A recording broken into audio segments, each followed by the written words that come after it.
അമ്പോറ്റിയെ നീ കണ്ടോണ്ടുറങ്ങുമ്പം കൽക്കണ്ട കുന്നൊന്നു കാണായി വരും.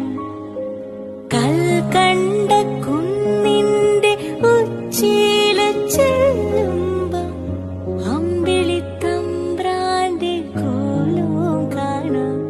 ആ കോലത്തെത്തുമ്പോൾ അവിടെ എന്തൊരു രസമെന്നോ.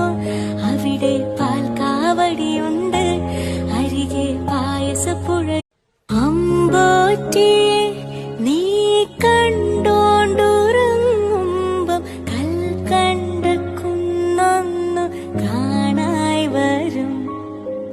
കൽക്കണ്ട കുന്നിന്റെ ഉച്ചിയില് ചെല്ലുമ്പം അമ്പിളിത്തമ്പ്രാന്റെ കോലവും കാണാം. ആ കോലത്തെത്തുമ്പോൾ അവിടെ എന്തൊരു രസം.